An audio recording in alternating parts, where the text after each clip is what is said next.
sejam bem-vindos ao canal da USE Distrital Santo Amaro, que neste momento de pandemia, de isolamento social, quando as nossas casas espíritas ainda estão tendo a necessidade de permanecerem fechadas, a USE se propõe a realizar essa atividade, Minutos do Evangelho, quando nós temos a oportunidade de refletir, de conversar a respeito dos ensinamentos de Jesus à luz da doutrina espírita.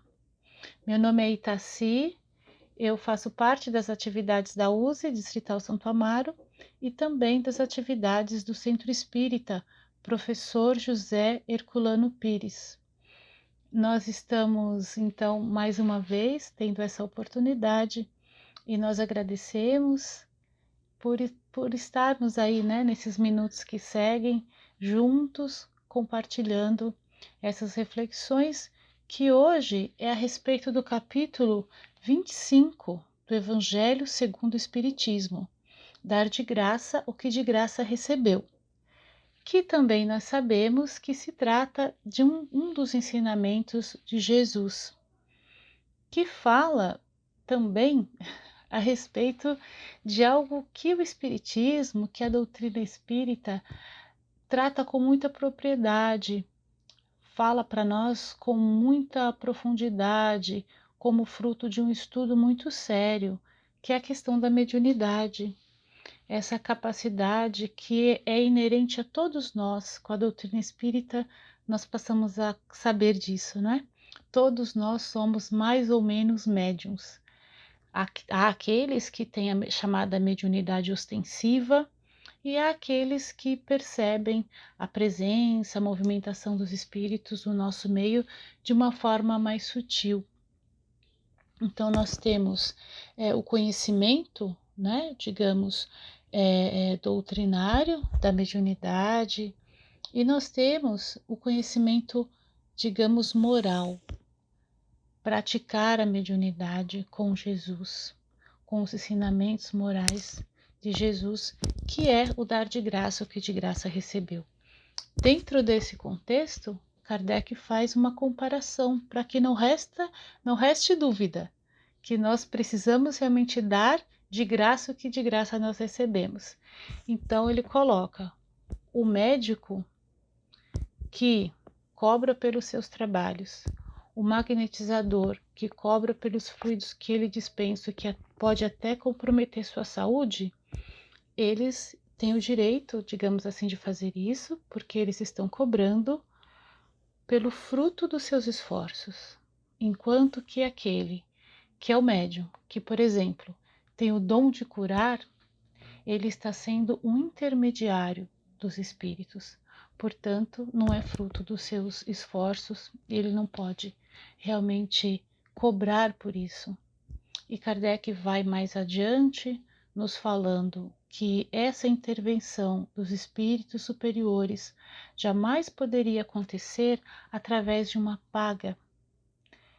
Não faz sentido, né? É totalmente sem moral, na verdade, pensar nisso, porque os espíritos superiores, eles são movidos pelo sentimento de caridade, pelo amor ao próximo, e jamais, né, eles se proporiam, digamos assim, a estar na condição de auxiliar mediante a paga. Não é dessa forma, que não é com esse objetivo, na verdade, que a mediunidade existe. O capítulo, ele nos fala ainda a respeito das preces pagas, né? Talvez atualmente nós não tenhamos assim tanta notícia, né, dessa prática de alguém pagar para que alguém faça a prece por ele, especialmente no meio espírita, em que nós adquirimos esse conhecimento do que é a prece. Então nós aprendemos, por exemplo, que a prece não depende da quantidade de palavras que nós pronunciamos, não depende do local que nós estamos, não depende da nossa posição, se estamos agachados, ajoelhados, sentados. A prece, ela depende de uma disposição íntima. Depende disso, depende do nosso coração, do nosso sentimento, da nossa aproximação com Deus, com os seus mensageiros, para que nós possamos estabelecer uma ligação com aqueles a quem nós estamos pedindo ajuda. Então, desta forma, fica muito mais fácil compreender a falta de sentido de uma prece paga. Através da prece, nós sabemos, aprendemos que nós podemos e devemos agradecer, reconhecer a grandeza de Deus e pedir pelas nossas dores, pelas nossas dificuldades, pedir conselhos. Podemos e devemos, mas como nós falamos, para isso há que haver uma conexão, uma ligação, não é? E se eu peço ou eu pago para que alguém faça isso por mim, que disposição eu estou demonstrando para Deus de realmente me colocar em condições de receber? É, na verdade, um ato de transferir a responsabilidade de se melhorar, porque através da prece nós também melhoramos espiritualmente, nós também de alguma forma adquirimos qualidades. E se, mais uma vez falando, nós transferimos essa atividade, esse trabalho, esse esforço para uma outra pessoa, né? Nós não estamos, na verdade, realizando a prece no seu sentido verdadeiro, né? E seria também uma ideia muito estranha que nós estaríamos fazendo de Deus. Se eu vou fazer uma prece para pedir um auxílio, para pedir um amparo a Deus, e essa prece, ela existe, ela funciona, digamos assim, ela é eficaz, né? Se eu pago para alguém fazer, alguém que eu suponho que tem mais intimidade com Deus, falemos assim, né? Mas eu não posso pagar, não é? Então, quer dizer, Deus estaria beneficiando, atendendo ao pedido daquele que pode pagar e daquele que não pode pagar não estaria? Realmente não faz sentido, né? Seria realmente reduzir o tamanho de Deus. Seria reduzir o tamanho de Deus para caber no nosso entendimento, não é? Então nós vamos acompanhando assim como é importante o resultado dos estudos, né, de Kardec, o resultado dessa possibilidade do conhecimento dos espíritos superiores ter chegado até nós. E esse conhecimento, nós sabemos que ele chegou até nós através da mediunidade, né? E muito ainda tem chegado até nós através da mediunidade. Essa mediunidade que, como nós vamos ver lá no final do capítulo, o Espiritismo coloca na condição de missão. Então, algo a ser exercido nessa condição de missão. Olha, o grau de responsabilidade, né? O grau de beleza também, como realmente se distancia dessa ideia de que se pode pagar ou que se pode cobrar, fazer comércio com as coisas de Deus. Inclusive, falando a respeito exatamente do comércio das coisas de Deus, neste capítulo aparece uma passagem que gera inclusive muitos comentários, né? Porque é aquela passagem chamada vendilhões expulsos do templo. Os vendilhões, os comerciantes, né, estariam ali no templo, que se pressupõe é o local das coisas de Deus, em que as pessoas vão para tratar das coisas de Deus, para conhecer, enfim. E estava sendo feito comércio ali, né?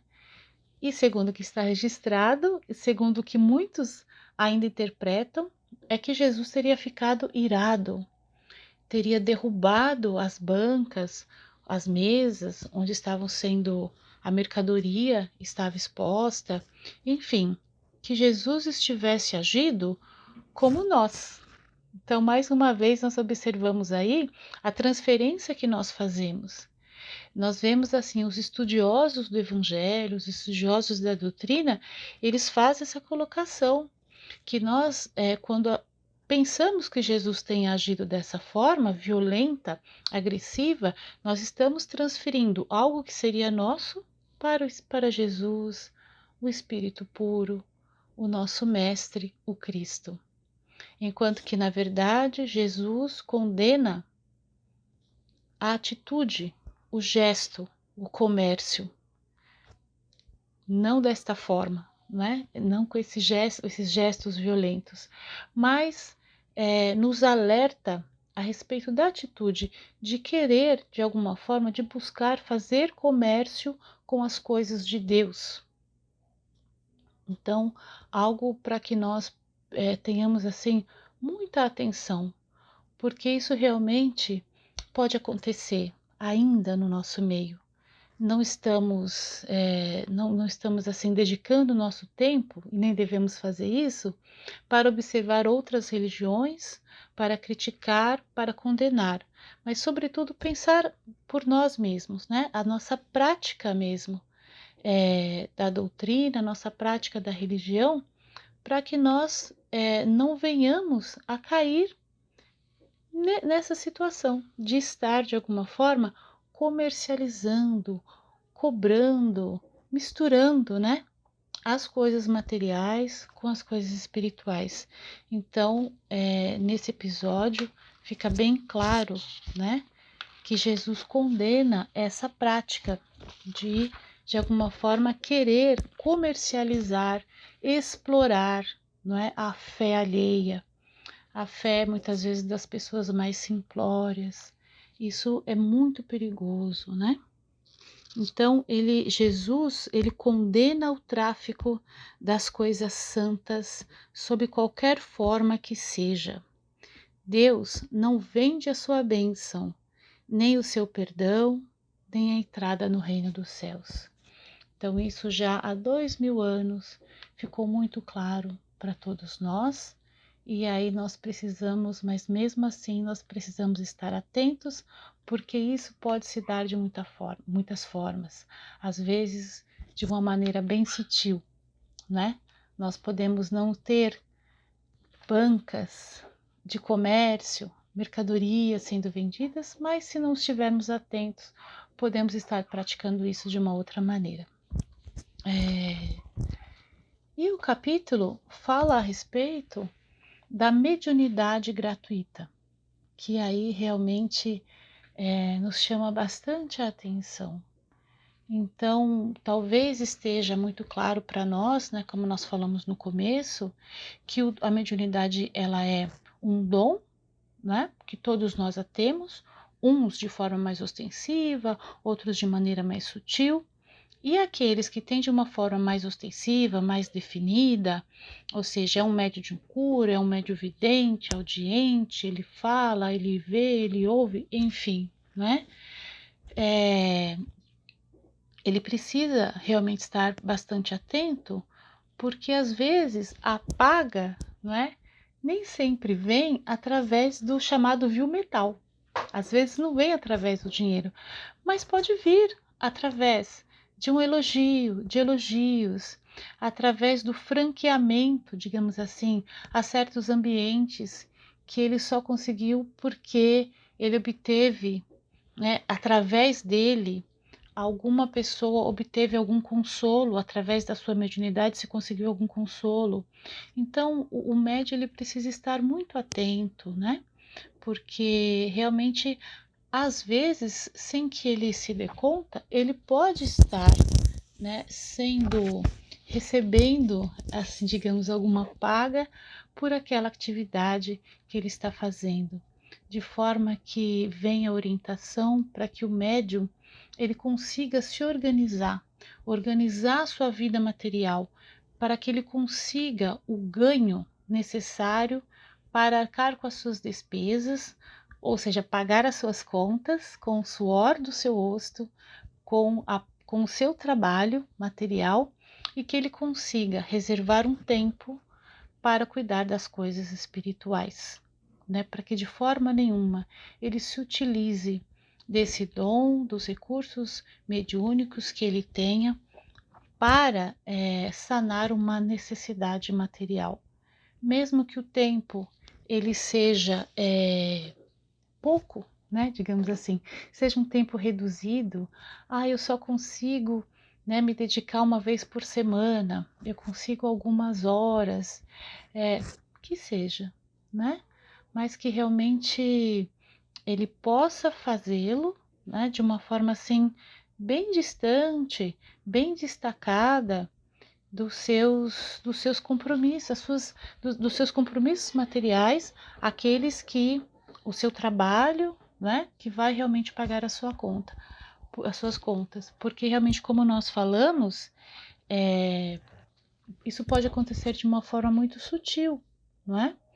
E tem um outro aspecto também a respeito da mediunidade que Kardec nos alerta, que é uma característica da mesma forma, né, que nós podemos dizer que a mediunidade ela é marcada, ela tem uma característica marcante, que é de ser um instrumento, uma ferramenta da espiritualidade para poder sanar as dores, para poder consolar, para poder esclarecer, né? Uma marca também, outra marca importante da mediunidade é que ela não é algo que se mantém a todo momento, algo com o qual se pode contar a todo instante. Então a mediunidade ela é variável. Então um dia ela está ali presente, no outro ela não está, não é? Aquela colocação de Chico Xavier que o telefone toca de lá para cá, ela é ótima para ilustrar isso, né? Então, o que ele quis dizer? Quer dizer, depende da disposição dos espíritos em se comunicar conosco, sobretudo os espíritos superiores, que sabem a hora de agir, que necessitam das condições, né, necessárias para realmente poder agir. Então não é possível dizer, olha, amanhã ao meio-dia vai acontecer o fenômeno mediúnico X. O médium não pode determinar isso, porque não é algo que ele faz sozinho, né? Os fenômenos mediúnicos, eles se dão com o concurso dos espíritos. Ele não se dá de forma nenhuma, apenas pela vontade do médium, né? Então, uma necessidade que nós temos de estarmos assim muito atentos em relação à prática da mediunidade, né? Tanto no seu aspecto, no conhecimento do seu funcionamento, como também, e muito importante, no seu aspecto moral, a maneira como nós vamos assim exercê-la, né? Então, como nós falamos lá no começo, é colocado assim: o Espiritismo elevou a mediunidade ao nível de missão.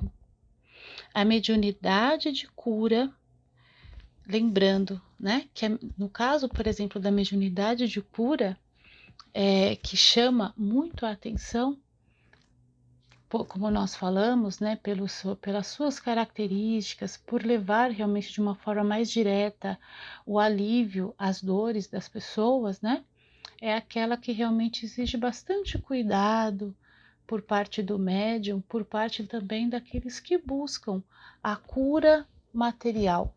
Lembrar que, na verdade, mais importante do que a cura do nosso corpo é a cura da nossa alma, é o progresso que nós fazemos espiritual, para que quando nós retornemos aqui, né, ainda vamos retornar bastante, retornemos à vida material, possamos estar realmente numa condição melhor, na condição de trabalhar bastante, de realizar bastante em benefício do nosso próximo. Dar de graça o que de graça recebeu. É um ensinamento, é um alerta sempre muito bem-vindo para nós, né? E assim, então, nós agradecemos bastante a atenção de todos a essa oportunidade, deixando aqui o nosso abraço para todos e esperando nos encontrar numa próxima oportunidade. Tchau para todos.